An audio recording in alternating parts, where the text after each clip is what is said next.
Ezekiel's Temple Part 3. So what we're going to do tonight, everybody, is to take a look at the temple that Ezekiel was shown by the man with the measuring reed that we looked at last time. And it's a bit ambitious, but hopefully we're going to, if we can all stay awake, we're going to get through the whole of the temple vision, which is Ezekiel chapters 40, 41 and 42. Okay? And so it's going to be a little bit of a whistle-stop tour, but we've got some assistance from this excellent model that's been very kindly loaned to us by Brother Clive Walton. This is a model that was made by Brother Rod Calcott, I think about 25 years ago, and it's really, really good. So if you want to come up and have a look at it afterwards, please do so. Just be careful with it, though. The lids of all the rooms come off, so you can take the lids off and have a look inside and see what the temple might look like inside. So that's for us to look at later. So now, our tour of the temple, the best way to try and get our heads around what the temple looks like is actually to start from the very centre and work out. Okay, so that's what we're going to do. So if you look, just open your Bibles first of all at Ezekiel chapter 40, and at verse 44, it says there, "And without the inner gate were the chambers of the singers in the inner court." Okay, so we're introduced there to the inner court.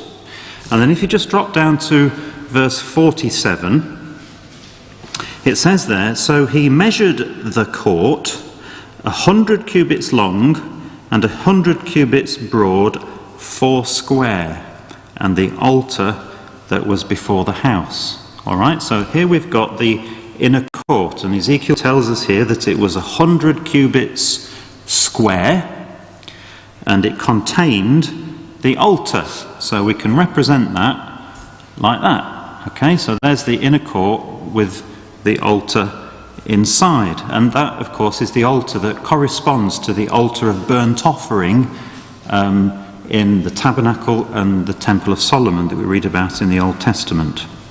So that's the inner court. Now, the inner court was approached by 3 gates that were situated on the north, on the east, and on the south sides of the court. And there is no west gate, and that's important, as we'll see later. So just to confirm that, if you have a look at chapter 40, verse 28, it says there, "And he brought me to the inner court by the south gate, and he measured the south gate according to these measures." So that's the south gate. Verse 32 says, "He brought me into the inner court toward the east, and he measured the gate according to these measures." And then drop down to verse 35, "He brought me to the north gate, and he measured it according to these measures." Okay, so there are 3 gates that allow entry to the inner court: north, east, and south. Now, we'll look at the detail of these gates a little bit later, but all we need to note for the moment is the outside dimensions of these gates. And in actual fact, they were all exactly the same size. They were 50 cubits long and 25 cubits broad. And it tells us that, if you look at chapter 40, verse 28, it says, "He brought me to the inner court by the south gate, measured the south gate according to these measures, little chambers thereof, the posts thereof, the arches thereof, according to these measures. There were windows in it, and the arches thereof round about. It was 50 cubits long, 25 cubits broad." So that's the outside dimensions of the gates, and they're all the same. Now, surrounding the inner court and its gates, there was another larger courtyard called the outer court, or the outward court, and we read about that in chapter 40 and verse 17, where it says, "Then brought he me into the outward court, and there were chambers and a pavement for the court round about. Now, this outer court also has 3 gates leading into it, north, east and south. And again, there isn't a western gate. How do we know that? We'll have a look at verse 6. It says, "Then came he unto the gate that looketh toward the east." Verse 20, "The gate of the outward court that looked toward the north, he measured the length thereof and the breadth thereof." And then drop down to verse 24. "After that he brought me toward the south, and behold, a gate toward the south. And he measured the posts thereof and the arches thereof according to these measures." Now, the record actually tells us that the gates of the outer court were directly opposite the corresponding gates of the inner court. And in actual fact, it tells us that the distance between the gates was 100 cubits. If you look at verse 20, it says, "The gate of the outward court that looked toward the north, he measured the length thereof and the breadth thereof, and the little chambers thereof were 3 on this side and 3 on that side, and the posts thereof and the arches thereof were after the measure of the first gate. The length thereof was 50 cubits, the breadth 25 cubits." So exactly the same size.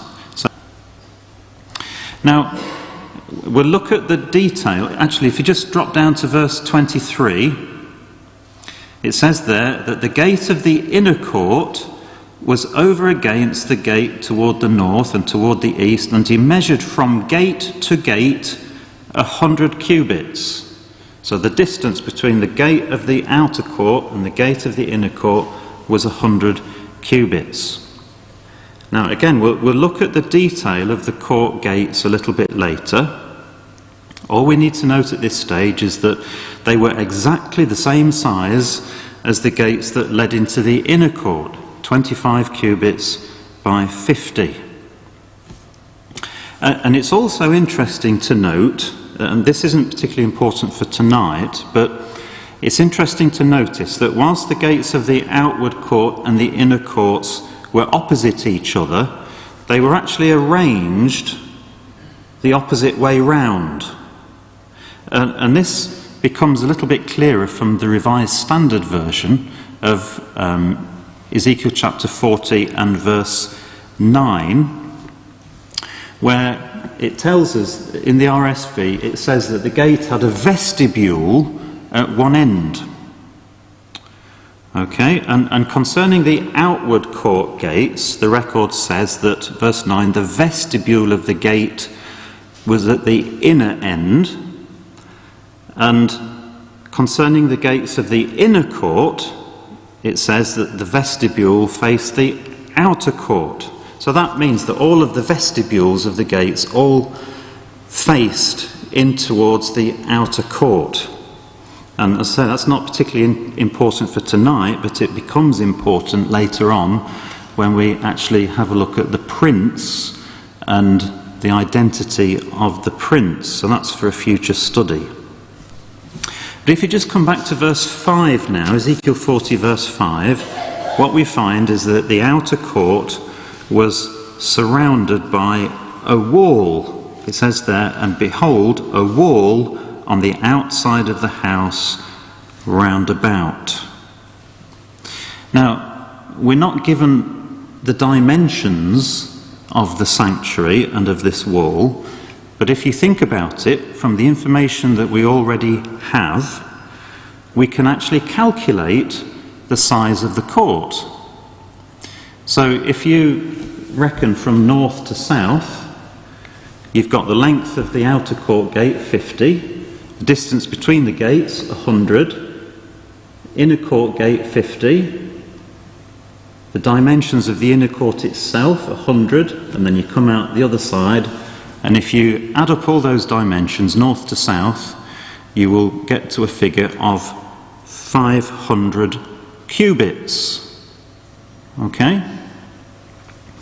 Now, the distance from east to west is a little bit more difficult for us to calculate at this stage, because there aren't any gates on the west side, so we haven't got any dimensions for the western side at the moment. So that distance marked X on the chart there, at the moment we can't calculate that, but we shall see in a little while that that distance marked X represents 200 cubits, and we'll prove that a little bit later on.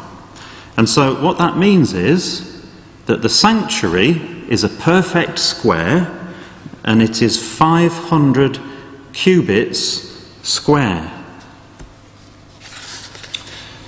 Now then, let's throw a little bit of a spanner into the works, and let's have a look at Ezekiel chapter 42 and verse 15, because this is where the difficulty arises. So what we've established is that the sanctuary is 500 cubits square, if we assume for the moment that that distance X represents 200 cubits. Well, let's read Ezekiel 42 verse 15. It says, "When he had made an end of measuring the inner house, he brought me forth toward the gate whose prospect is toward the east, and measured it round about. He measured the east side with the measuring reed, 500 reeds with the measuring reed round about. He measured the north side, 500 reeds with the measuring reed round about. He measured the south side, 500 reeds with the measuring reed. He turned about to the west side and measured 500 reeds with the measuring reed. He measured it by the four sides. It had a wall round about, 500 reeds long and 500 broad, to make a separation between the sanctuary and the profane place." So can you see the problem? What this seems to be telling us is that the sanctuary was in fact not 500 cubits square, but 500 reeds square. And a reed represents 6 cubits. We're told that in Ezekiel chapter 40. Now, if that's true, then we've got a problem, because we've got to try to reconcile what we've just read here with Ezekiel chapter 40. And it would also suggest, if this is true, that the sanctuary would be in excess of a mile square. And of course this is where Brother Sully gets his ideas from for the sanctuary in his book about the temple. So the question is, how is this discrepancy reconciled? How can we reconcile Ezekiel 42 with what we've just discovered from Ezekiel chapter 40? And I can think of 2 possibilities. There may be more, but I can think of 2. First of all, it's possible that an error may have crept into the text here in Ezekiel chapter 42, and that the word reeds is corrupt and should be substituted with the word cubits. Now, the only support for that is based upon the Septuagint version of the Old Testament, which in Ezekiel 42 here omits the word reeds everywhere in these verses, and actually in verse 17 expressly gives cubits. So that's the Septuagint, and a number of modern translations, the RSV being one of them, take the Septuagint as authoritative and substitutes cubits throughout here in Ezekiel 42. So if you read Ezekiel 42 from the RSV, it will say cubits and not reeds. So that's a possibility. But there's another possibility, and that is that there is actually another wall, an additional wall surrounding the sanctuary, which is in fact a mile square. And I believe that is the correct explanation to the difficulty. You remember in our first study we saw that the scriptures teach us that in the kingdom the temple is going to be rebuilt upon its old site in the city of Jerusalem. So for example, Zechariah chapter 1 verse 16 says, thus saith the Lord, I am returned to Jerusalem with mercies. My house shall be built in it, saith the Lord of hosts. And Psalm 68 is another one, verse 29. Because of thy temple at Jerusalem shall kings bring presents unto thee. So the scriptures tell us that the temple is going to be rebuilt on its original site in the city of Jerusalem.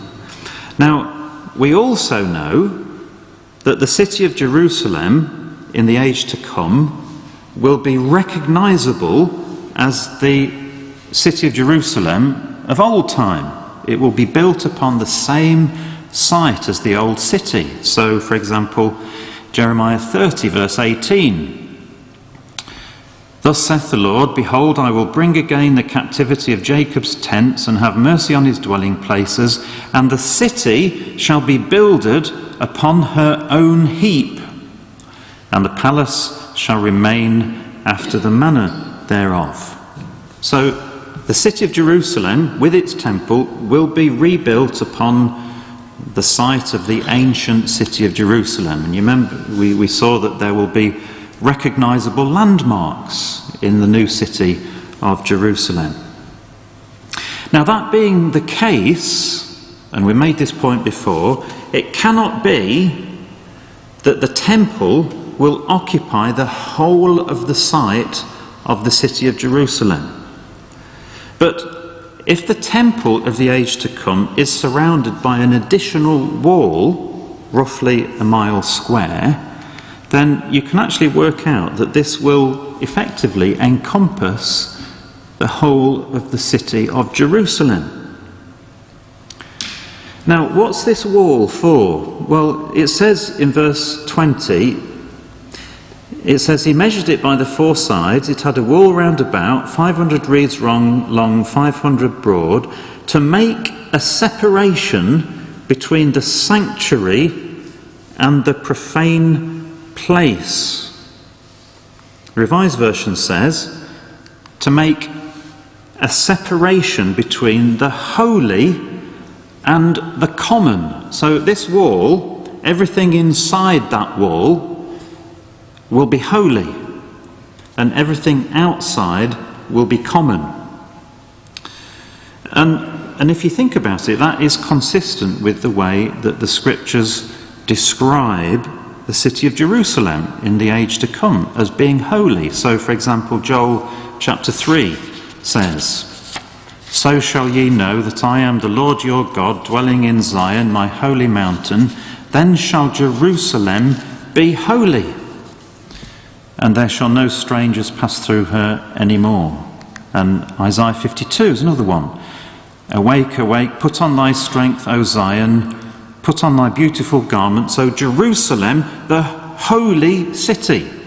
For thenceforth shall no more come into thee the uncircumcised and the unclean.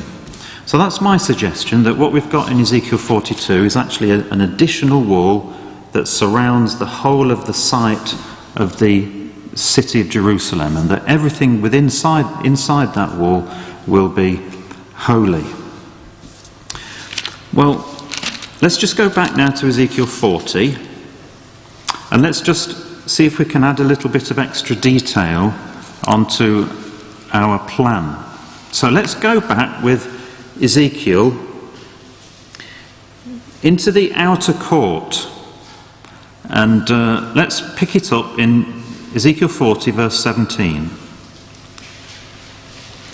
So it says, then brought he me into the outward court, and lo, there were chambers and a pavement made for the court round about. 30 chambers were upon the pavement, and the pavement by the side of the gates, over against the length of the gates, was the lower pavement. Okay, so we're told about this pavement and some chambers, 30 chambers. And it says that the pavement was as wide as the gates, and we know how wide they are. They were 50 cubits. So there we are, we can put the pavement round the outer court as wide as the gates, and 30 chambers upon the pavements. And that means, assuming that there were no chambers on the west side, because the west side is special, as we'll see later, that there were 10 chambers on each side of the outer court. Now, Ezekiel is told here, in verse 18, right at the end of the verse, that this was the lower pavement. And I think that probably suggests that there may have been also an upper pavement, most likely running around the inner court. And we're certainly told that there were chambers around the inner court. It tells us that in chapter 41 and verse 10, but we don't need to look at that. So most likely there was a pavement running around the inner court as well. Right, now just flick over to Ezekiel chapter 46, just for a minute. And verse 21. Because Ezekiel now is taken to each of the 4 corners of the outward court. And it says there in verse 21, "Then brought he me forth into the utter court, into the outer court, and caused me to pass by the 4 corners of the court. And behold, in every corner of the court there was a court. In the 4 corners of the court there were courts joined of 40 cubits long and 30 broad. These 4 corners were of one measure." And so there were 4 little courts in the corner of each of the 4 corners of the outer court. And essentially, these little courts were kitchens. It tells us that in verse 24. "Then said he unto me, These are the places of them that boil, where the ministers of the house shall boil the sacrifice of the people." So they were little kitchens where they boiled the sacrifices for the people. Anybody know which sacrifice the common people were allowed to partake of under the law? Well, it's a choice of burnt offering, sin offering, trespass offering, peace offering. Peace offering, yeah, it's the peace offering. So these 4 little corner kitchens may well be where the peace offerings are prepared for the mortal population in the kingdom. Now, so that's the corners of the court. Now just come back to chapter 40 again and look at verse 44. Ezekiel chapter 40 and verse 44. Because when Ezekiel was brought into the inner court, he saw that on the side of the north and the south gates there were extra little chambers. And verse 44 says, "Without the inner gate were the chambers of the singers in the inner court, which was at the side of the north gate, and their prospect was toward the south." Okay, now we're not given the dimensions of these chambers, but it seems reasonable to conclude that these chambers were situated on the upper pavement that runs around the inner court. And if you just turn over to chapter 44 and verse 10, we shall find that these chambers were to be used by the priests. Ezekiel chapter 44 and verse 10. It says, "And the Levites that are gone away far from me, when Israel went astray, which went astray away from me after their idols, they shall bear their iniquity. Yet they shall be ministers in my sanctuary, having charge at the gates of the house, and ministering to the house. They shall slay the burnt offering and the sacrifice of peace offering, and they shall stand before them to minister unto them." So the chambers at the side of the south gate belong to the keepers of the charge of the altar, And Ezekiel elsewhere calls these priests the sons of Zadok, and we'll have a look at the sons of Zadok a little bit later. And the chamber at the side of the north gate belonged to a different group of priests called the keepers of the charge of the house. And these are not the sons of Zadok. And Ezekiel elsewhere calls these priests the Levites. And again, we will need to try and work out who the Levites and the sons of Zadok are at a later stage. So there we've put all the information that we've just gathered together on that chart. So we've got the chambers at the sides of the north gate and the south gate, and we've got the pavement going around the inner court and the outer court, and the kitchens at the boiling places in each corner. Yes? Is the pavement just flat? Yeah. So it's the brown bit going round? Yes. Yeah. Yeah. That's exactly what it is.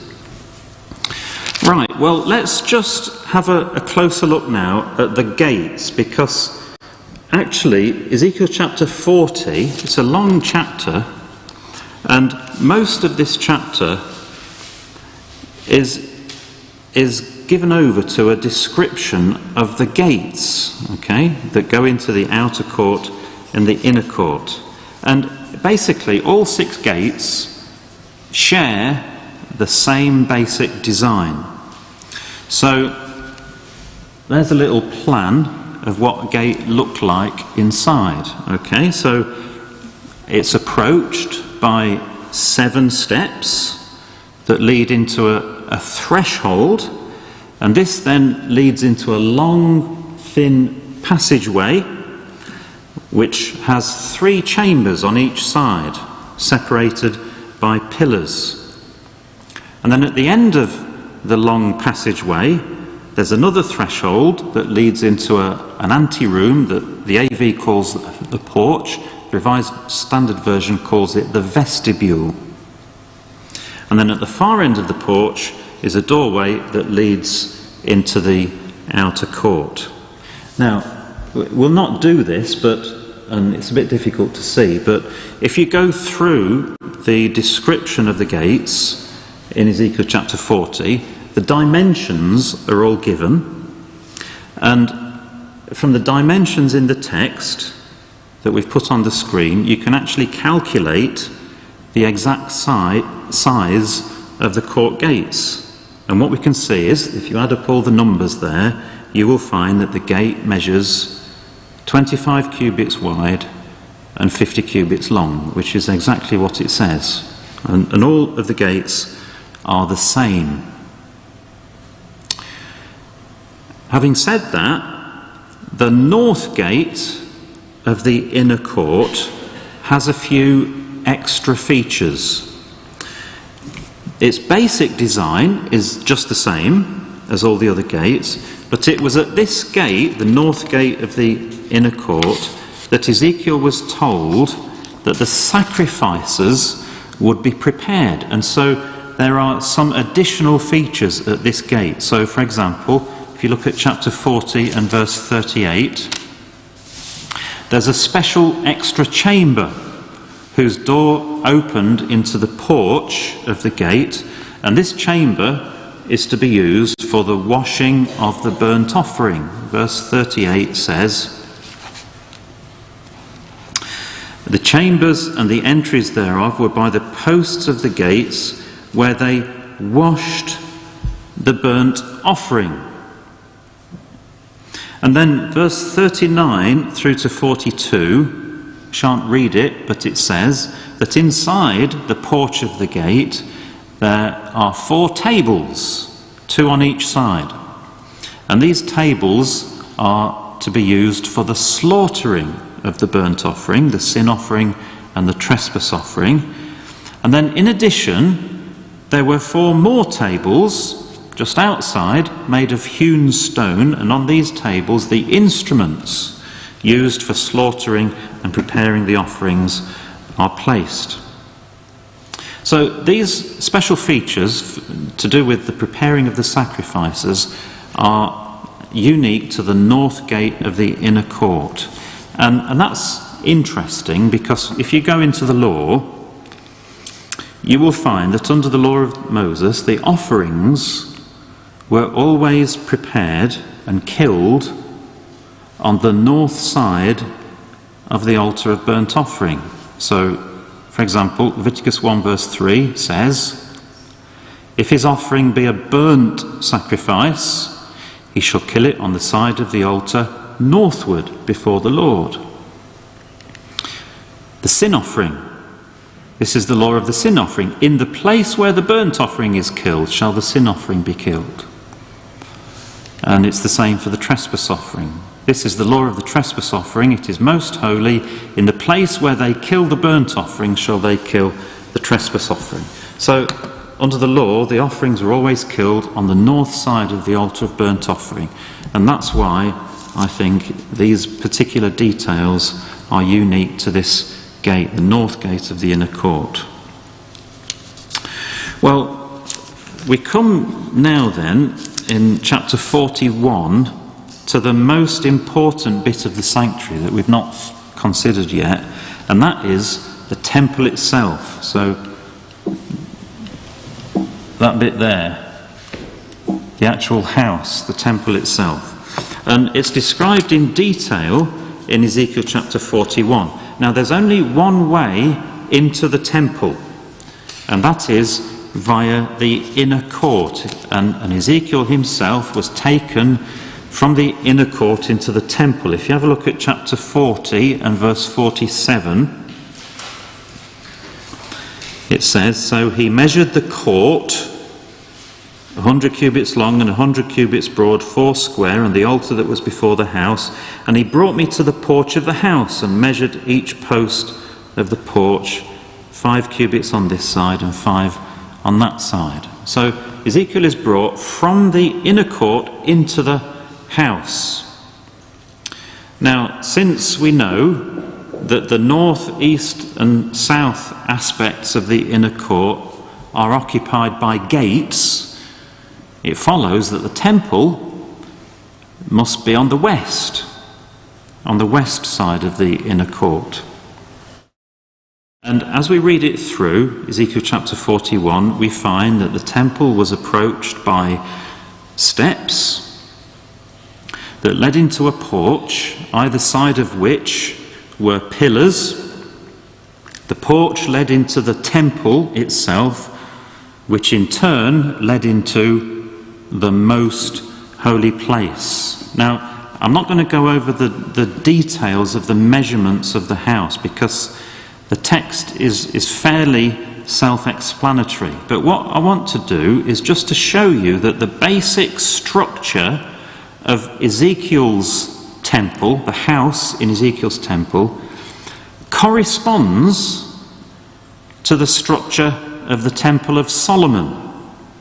And I've put some of the correspondences on this slide. So you can see, first point, the length of the porch, 20 cubits, just the same in Solomon's temple. Pillars either side. Size of the temple was the same in both cases, 40 cubits long, 20 broad. And then the most holy place, same size, 20 cubits by 20 cubits. So there's no doubt that the house in Ezekiel's temple is comparable to the house of Solomon's temple. Now, so that's a plan of the house looking at the rooms inside. So there's the steps, the pillars either side leading into the porch, the temple, and then the most holy place.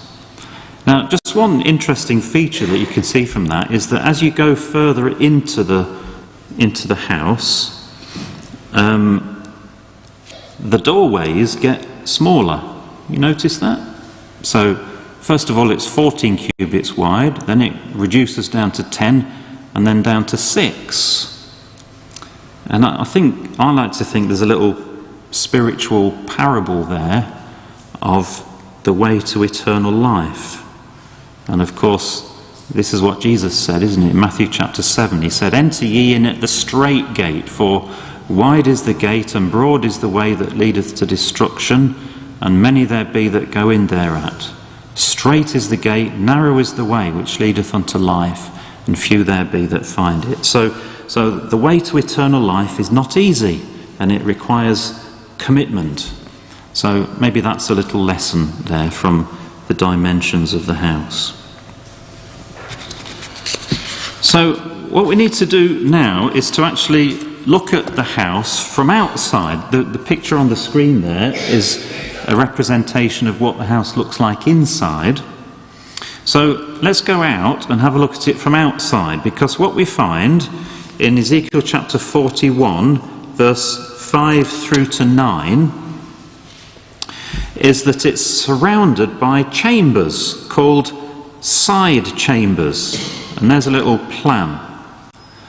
And what we learn from those verses is that, first of all, the wall of the temple is 6 cubits thick. There are side chambers all around the temple that are 4 cubits wide. There's actually 3 stories of side chambers, and there's 30 rooms per story, and each story is wider than the one below. And this is because they become wider at the expense of the thickness of the temple wall. I'll show you a cross-section in a minute. There was a winding staircase, it tells us, from the first story to the third story. And it also tells us that the outside wall of the chambers is 5 cubits wide. So you can work all that out. It's fairly self-explanatory from verses 5 through to 9 there. Now, again, the interesting thing is that if you look at a description of Solomon's temple, 1 Kings 6, once again, you find a marked similarity. So it says there that against the wall of the house he built chambers round about. Okay? And then it talks about the beams not fastening into the walls of the house.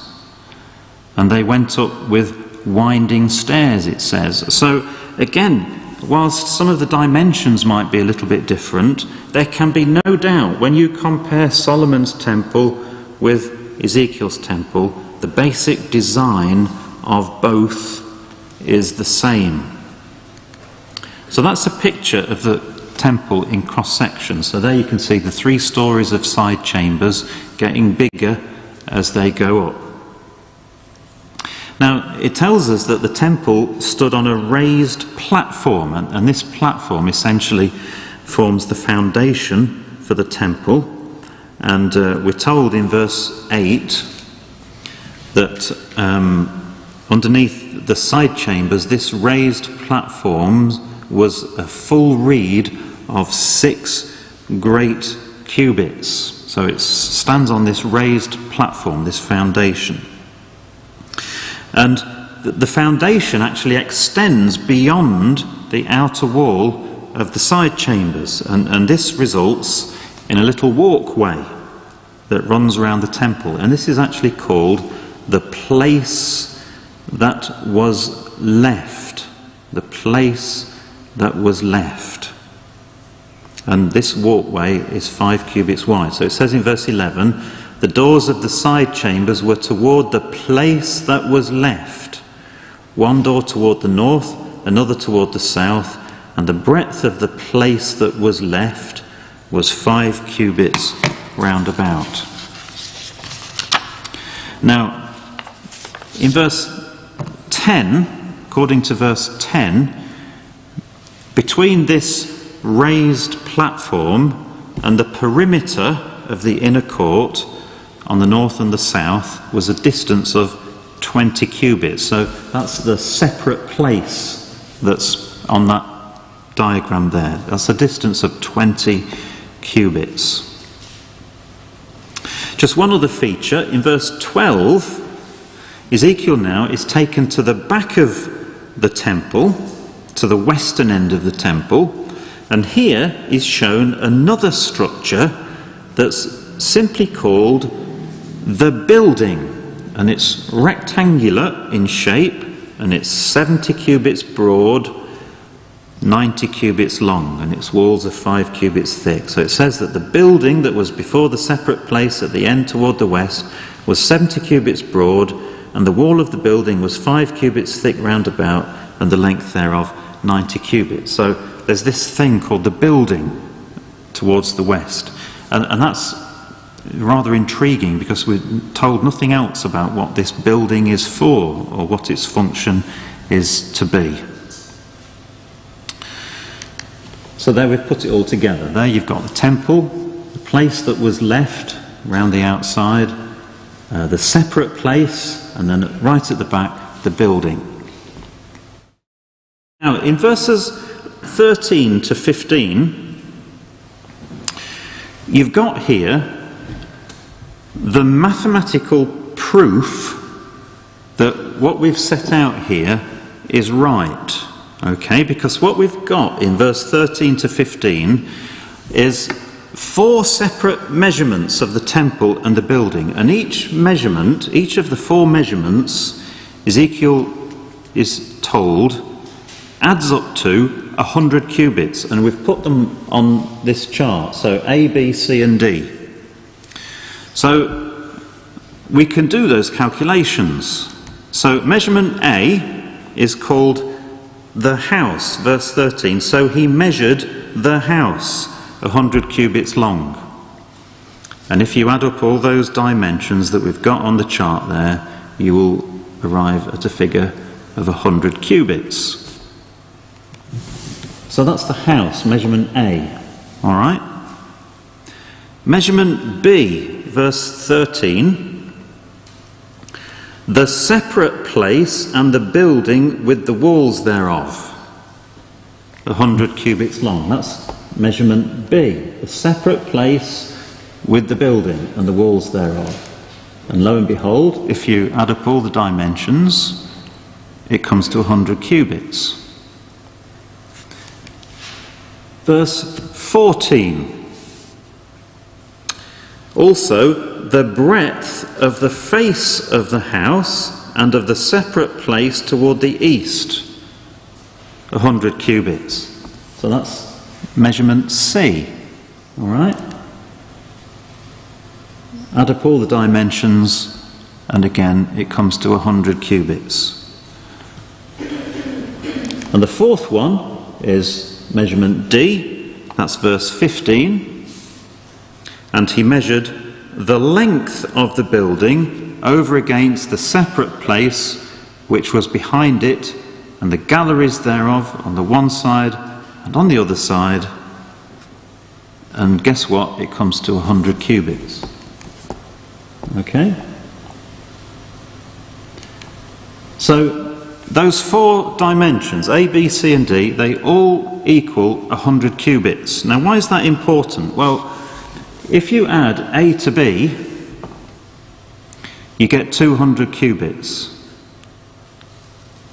And that corresponds to that distance marked X on our original plan of the sanctuary. And that confirms our conclusion that the sanctuary seen by Ezekiel was 500 cubits square. Okay? So let's just have a look at the inside of the temple. Chapter 41, verse 15 down to 26, to the end of the chapter. This provides us with a bit more information about what the temple looked like to Ezekiel when he went inside. And it also tells us about the furniture of the temple. So he was told that the porch and the temple and the most holy place were all panelled with wood, and into this panelling was carved likenesses of cherubim and palm trees, a palm tree being between 2 cherubims. And the cherubims had 2 faces, just 2 faces, a man looking one way and a lion looking the other way. So, to represent the twofold aspect of priesthood and kingship. And I think that is to teach those that enter the temple the lesson that the spiritual holy temple in the Lord, Ephesians chapter 2, will be the community of the saints who have all been redeemed and who will become kings and priests to reign on the earth in the age to come. And again, notice the correspondence, 1 Kings 6 verse 29, with Solomon's temple. It says that Solomon carved all the walls of the house round about with carved figures of cherubims and palm trees and open flowers within and without. So again, similarities with the Temple of Solomon. There were windows, apparently, in all three rooms of the temple, and Ezekiel says that the windows were covered. And I think that probably means that there was some sort of lattice work over the windows, just as there was in Solomon's temple. 1 Kings 6 verse 4, for the house he made windows of fixed lattice work. The doors of the temple. There were double doors going into the temple, and each door was actually made of two swinging leaves. And again, on the doors are carved pictures of cherubims and palm trees similar to those that were carved upon the walls. And lo and behold, this corresponds to Solomon's temple. 1 Kings 6 verse 34 talks about the two doors of fir tree. The two leaves of one door were folding, and two leaves of the other door were folding, and he carved thereon cherubims and palm trees and open flowers, covered them with gold, fitted upon the carved work. So again, all the way through we're seeing correspondences with the Temple of Solomon. Now, one major difference between Solomon's temple and Ezekiel's temple is that, as far as we know, as far as we're told, Ezekiel's temple, by which I mean the house, not the sanctuary as a whole, but the house, contained only one piece of furniture. And it's called an altar of wood. An altar of wood. And it's 3 cubits high, 2 cubits long, and 2 cubits broad. And it was made of wood, entirely of wood. And it's mentioned in verse 22. If you look at Ezekiel 41 verse 22, it says, the altar of wood was 3 cubits high, and the length thereof 2 cubits, and the corners thereof, and the length thereof, and the walls thereof were of wood. And he said unto me, this is the table that is before the Lord. So the question is, what piece of furniture does that represent? What piece of furniture does that represent? Because if you look at the description of the tabernacle, for example, and of Solomon's temple, the table, the phrase the table, without exception, always refers to the table of showbread. Now, of course, that, strictly speaking, wasn't an altar. It was a table. And so, in actual fact, verse 21 in the Revised Standard Version says that. It says, in front of the holy place was something resembling an altar of wood. So I'm going to suggest that actually this table is the counterpart to the table of showbread in the tabernacle and in the Temple of Solomon. And if you just turn over to chapter 44 of Ezekiel, it's actually referred to in verse 15, where it says that the priests, the Levites, the sons of Zadok, that keep the charge of my sanctuary, when the children of Israel went astray from me, They shall come near to me to minister unto me. They shall stand before me to offer unto me the fat and the blood, saith the Lord. They shall enter into my sanctuary. They shall come near to my table to minister unto me, and they shall keep my charge. So access to the table, which is before the Lord, is to be restricted in the age to come to the priests, the Levites, the sons of Zadok. And in keeping with this, under the law of Moses, the showbread loaves belonged to the priests. They were always eaten by the priests, and it tells us that in Leviticus 24 verses 5 through to 9, where it talks about the showbread loaves. It says, "It shall be Aaron's and his sons." So we can put all that together, and there's now our updated picture of the sanctuary with the inner and the outer courts, the gates, the house, and the building toward the west. Now, just very quickly, in the position marked C, either side of the house there were actually two more groups of chambers, and these are described in Ezekiel chapter 42, verses 1 through to 15. And it's a bit involved, so we're not going to go into this in any great detail. But basically, Ezekiel was taken out of the temple, through the north gate of the inner court, back into the outer court, and he was shown these chambers that were situated on the north side of the temple. And what he saw was that part of the chamber was opposite the temple yard, and part of it was opposite the building on the western end.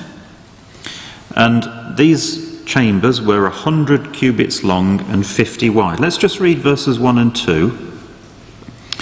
It says, "Then he brought me forth into the utter court, the outer court, the way toward the north, and he brought me into the chamber that was over against the separate place, and which was before the building toward the north. Before the length of 100 cubits was the north door, and the breadth was 50 cubits.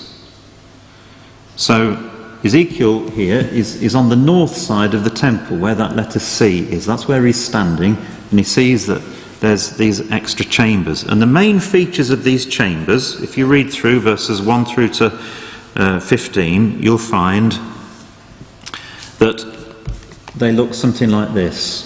Okay, so there were galleries. First of all, the chambers consisted of two separate buildings, one that faced the temple and another that faced into the outer court. And the one that faced the temple was 100 cubits long, and the one that faced the outer court was only 50 cubits long. And there was a passageway between them, as you can see there. Now, Ezekiel is actually shown that there, just like the chambers round about the temple, so these chambers had 3 stories of rooms. And as they went up, the stories become narrower. And that's because each story has a little gallery in front of it. There's a fence. The chamber on the north side is only 50 cubits wide, but it's continued by a fence. And it actually calls it a wall in verse 7, but in the Hebrew it really means a fence. And it was probably to act as a screen, because we shall see that the function of these chambers was really to act as changing rooms for the priests. So this fence was probably to act as a screen so that people in the outer court can't see the priests getting changed.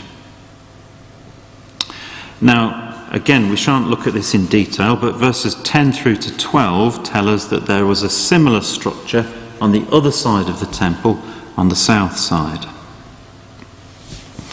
Just one final feature, if you just flick over to Ezekiel 46 again,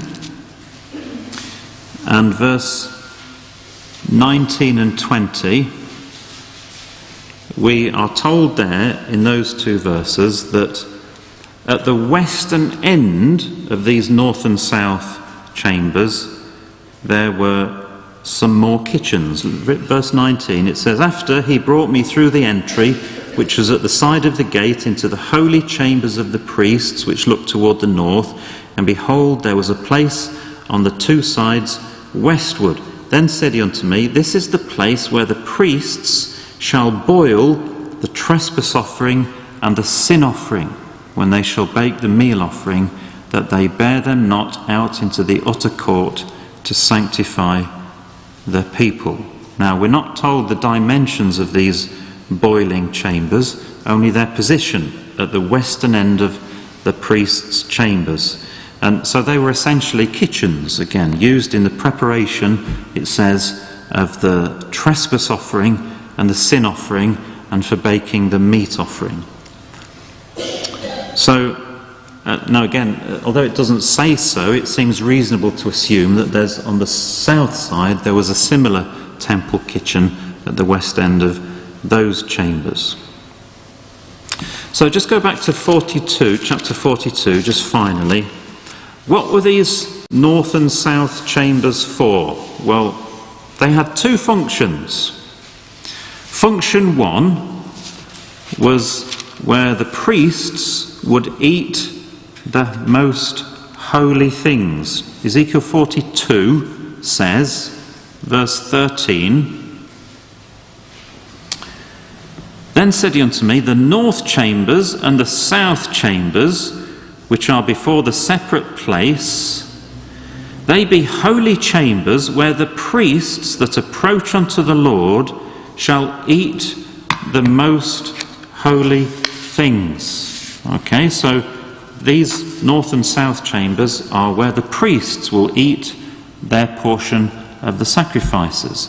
And again, this corresponds with the law of Moses, because in Leviticus chapter 6 tells us that the priests under the law were given portions from the meat offering, the sin offering and the trespass offering, and they had to eat them in a holy place. Okay, it says there that they would eat them with unleavened bread shall it be eaten in the holy place. And same again in Leviticus chapter 7. He says, "This is the law of the trespass offering.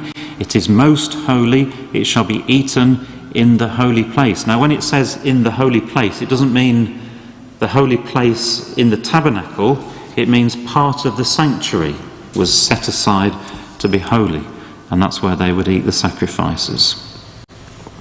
So that's the first function of these chambers. And the second one, if you just look at chapter 42, verse 14, they were to serve as changing rooms. It says, "When the priests enter therein, then shall they not go out of the holy place into the utter court, but there they shall lay their garments wherein they minister, for they are holy, and shall put on other garments, and shall approach to those things which are for the people." And again, the holy place there, when it says they shall not go out of the holy place, that refers to the chambers, not the temple itself. Before a priest went from these holy chambers into the outer court, he had to change his garments so that the people, the common people in the outer court, were not sanctified by his garments. And it tells us that. If you just flick over to chapter 44 and verse 19, it says, "When they go forth into the outer court, even into the outer court to the people, they shall put off their garments wherein they ministered, and lay them in the holy chambers, and they shall put on other garments, and they shall not sanctify the people with their garments." So these chambers, again, were changing rooms. So we can now add these little chambers onto our sanctuary. So what we've got there in front of us is a complete plan of the sanctuary that Ezekiel saw in his vision. Now, understanding what the sanctuary looks like is one thing, but of course the really important thing is how the sanctuary will function, how the sanctuary will be used in the age to come. And that's what we really need to try and get to grips with in our future classes, and in particular when we try to understand the role of the priests, the Levites, the sons of Zadok, and the prince. And we'll look at that later on. I appreciate that's been a little bit fast and maybe a lot to take in, but any questions, comments? Thanks, Mark. Very good. And a speculation. Have you got any thoughts about the building on the west? Because it's hard up against the wall and it's got two kitchens either side of it. Yeah. Have you got any ideas what it might be? Not really, no. I mean, is there a possibility that a service door is in the back of that building in which they would allow animals to come into it? You're saying that the kitchens are used to slay animals, is that right? No, the animals are always... Where are the animals slain? The altar? No. The north gate of the inner court. Okay, remember, so... That's the extra tables, the four tables. Yeah, the stone tables. So the animals are always slain at the north gate of the inner court. Yeah. So would they have to be brought into that? If they were brought in live then, weren't they? Yeah. So they would be brought in through the gates, or unless that was a kind of a holding pen, possibly. It just doesn't say. So all it says is just almost as if it assumes that we know what it is. It just says the building. Yeah. I mean, I know it's complete speculation, but if you were running that building and having to slay a tremendous number of animals, that has to be organised and arranged, and you just wonder. There's a space there. I know we're completely speculating, but you wonder if it's to do with that function of having to arrange and organise all of that. I don't know, just a thought. So another possibility of speculation about the building. We've looked at how they change their clothes in the rooms either side of the building. Could the building be like a laundry where they wash their clothes? The interesting thing is, I don't know if it's Simon or Mark said, it just tells us that the building as if we should know what it is. Or is it just the one little thing that we don't know until we get there, God willing? There is one suggestion, and that is, if you look in Ezekiel 43, this is where Ezekiel sees a vision of the glory entering the sanctuary. And verse 6 says, I heard him speaking unto me out of the house, and the man stood by me. That's the man with the measuring reed.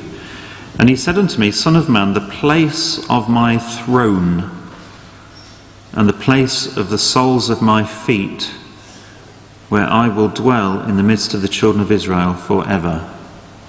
So, could it be that this building is actually the place of the throne?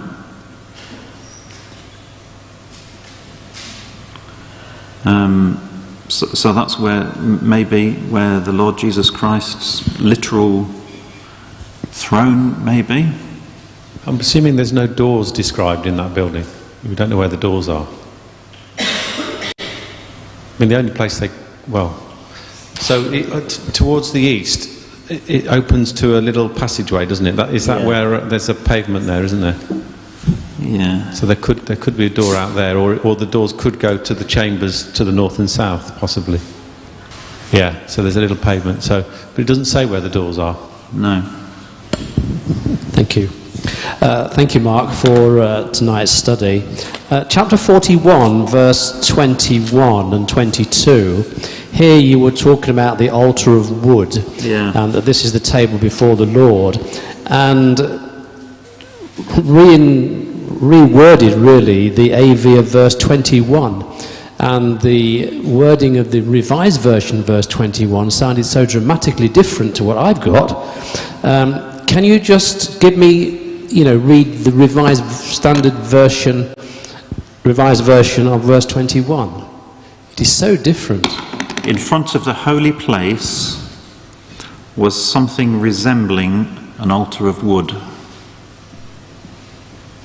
Well, verse 21 in the AV, as you see, is the posts of the temple were squared, and the face of the sanctuary, and the appearance of one as the appearance of another. Any suggestion, Mark, for the dramatic change in the text between the AV and the RV? No. No, okay. In the AV, there's an awful lot of words in italics in my... Yeah, verse. and one of the other. Okay. There are bits of the description that are difficult, and that's one of them. But in relation to the altar of wood, it's a bit like when we were talking about the date of the vision, right? That you can put yourself in one of two camps, okay? And with the altar, some people think, well, it represents the altar of incense. But then the altar of incense is never called the table. Right? So other people say, well, it's probably the table of showbread. Same time, same It's never called an altar. No. When you first introduced the topic, my first thought was this is the altar of incense. Yeah. Before the Lord, Yeah. before the veil. It's possible. This is the reason why Thanks very much, Mark. Couple of points. First one is, it's amazing the correspondence of the dimensions, as you've pointed out, the amount of textual connections and therefore reality to the temple that Solomon built. And it's quite interesting because we've just spent a week with Brother Mark O'Grady studying Solomon's cabinet, and he was making the point that Solomon, of course, was the promised seed to David, as in his initial descendant, and although was not the ultimate seed of the promise of 2 Samuel 7, foreshadowed the greater than Solomon, the Lord Jesus Christ, who is the ultimate seed of David. So there's loads of connections between the kingdom age and what Solomon did. And so I think that's really, really interesting, because it's kind of added another level onto that this temple that Christ will build is like the lesser than himself, the temple that Solomon built. So I think that's quite an interesting parallel, and there's probably some study to be done in 2 Samuel 7 and the promised seed who will build the house of Yahweh, and there's probably even more in that, I'd imagine, if we unpacked it. The other point I was going to make was, in regards to this west side, I completely agree with everything that you've said. I think the text, if we allow the text to speak for itself, it's very, very clear. But it's unfortunate, isn't it, that in the past, our brother Sully has kind of put an interpretation forward which it does seem to me to be quite way off what the scriptures say. And I managed to just get hold of his book on my phone when you were speaking, and I remember reading this bit, which kind of was one of the reasons I started to think maybe Sully's gone, unfortunately, although well intended, has gone a bit sort of wayward in his exposition. He says this: are there buildings only on the 3 sides but a wall on the 4th? Or do we find, upon a closer inspection of the specification, that buildings are to be erected on the western side? A careful search of other parts of the specification gives the answer, and at the same time reveals a fact or two of no small moment, i.e. that the construction of the prophecy is peculiar, that while we have inimitable brevity and perfection of description on the one hand, we have obscurity, difficulty and mystery on the other, so that the very method adopted in describing this wonderful building appears to be selected and preordained in order that its mystery should not be solved until the time appointed. Which is kind of what you were saying, Brother Steve, but I think where Brother Sully then continues is a bit strange. He says, at all events, it is a remarkable thing that well nigh 2,500 years have elapsed since this vision was given, and yet none, no, not one, of the numerous students of the prophecy have been able to present a clear exposition of it. The writer believes that this vision has been wrapped in mystery till the time of the end, Daniel 11:40, and that now the time of the explanation of its mystery has come. For in the time of the end, the vision shall speak, Habakkuk 2 verse 3, and while presenting for consideration what may appear at first sight an impossible interpretation by reason of its vastness, he does so with a confidence springing from the feeling that as the facts concerning the Israelitish race and the return of Christ are more generally understood, this vision and its peculiar features will be more carefully studied, with the result that surprise will give way before the testimony and conviction succeed doubt. And if any difficulty in the vision be not now satisfactorily explained, sufficient will have been said to make the general bearing of the prophecy clear and to lead up to a perfect understanding of it.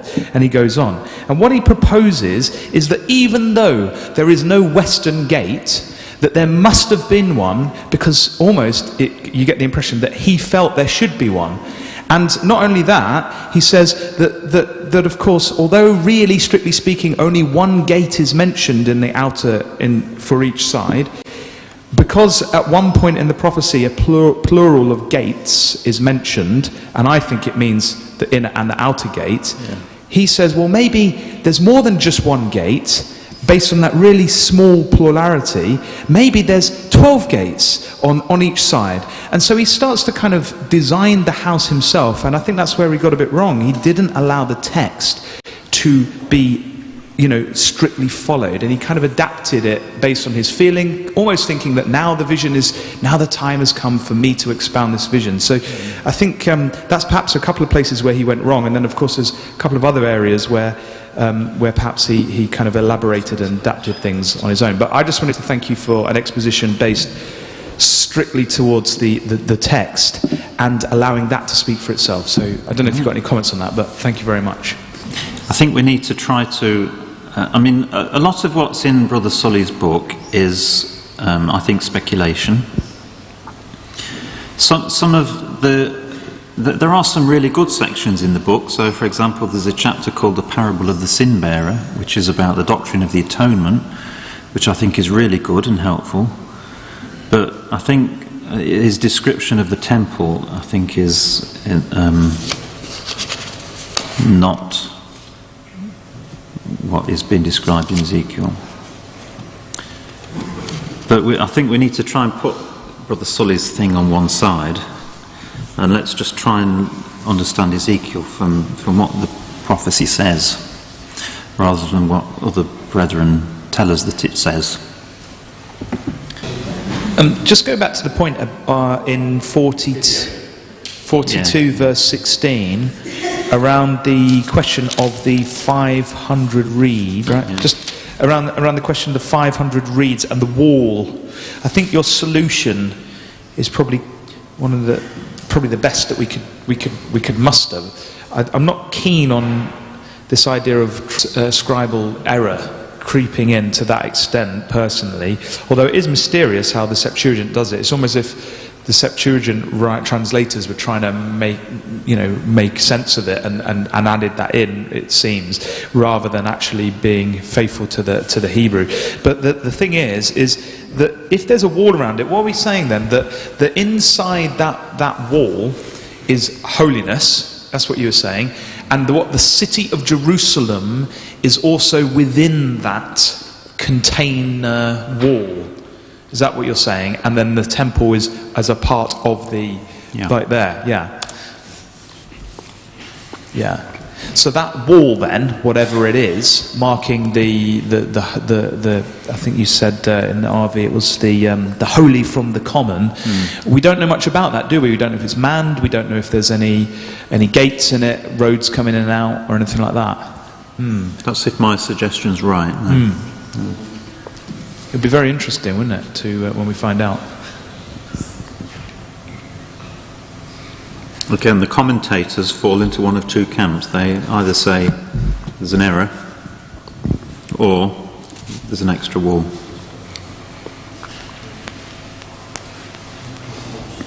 How many cubits are there in a reed? 6. Six. So times that by 6, and then by 1.5 feet. How big's that?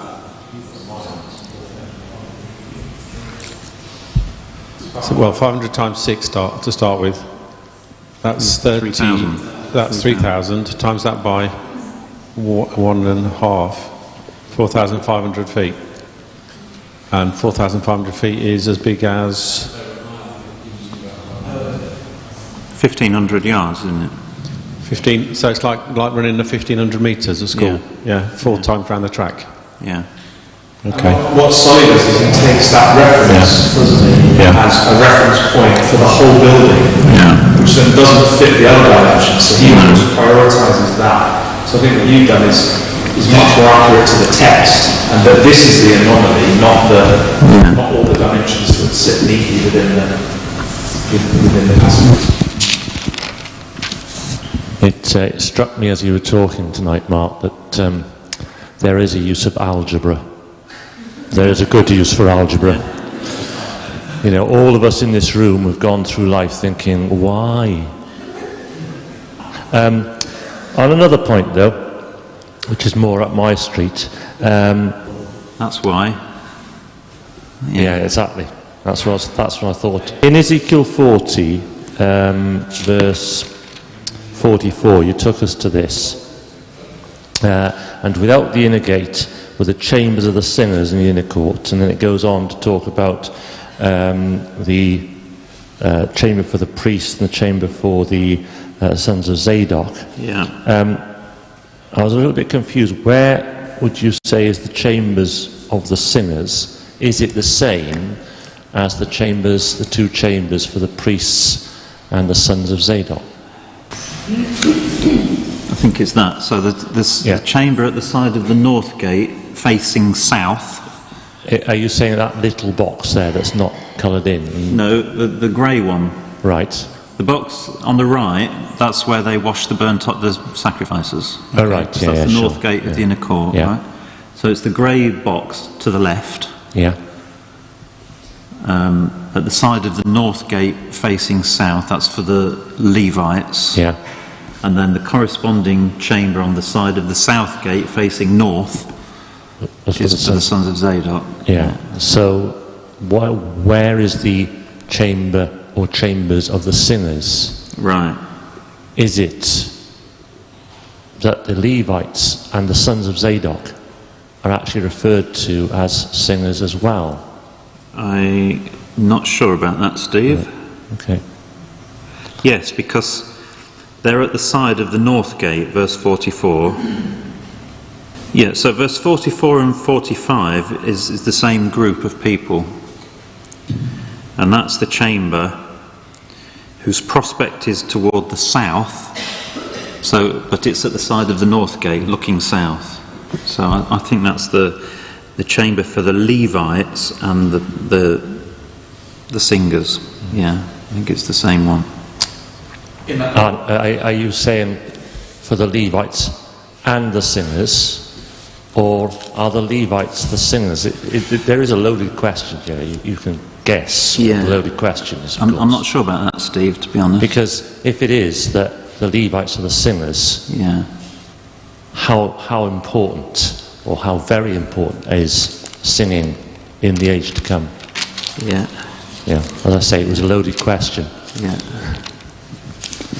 Interesting that when David was describing the detail of Solomon's temple, he appointed singers under the charge of Asaph, and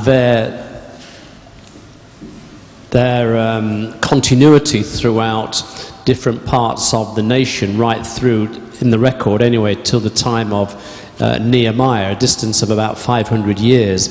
It was always the family of Asaph or descendants that were responsible for the singing, and they were different to the Levites and all the sons of Zadok. So it may be a separate group referred to in 4044 here. And there's no reason why it shouldn't be. Right, okay, so we'll look at Ezekiel 43, next Thursday. So it might pay you to just read it through so that you're familiar with it. And but basically those three sections: the glory enters the house, a description of the altar, and a description of the consecration of the altar. And actually we'll see that when we look at that, it will take us into the doctrine of the atonement. Okay, so that's interesting, I find.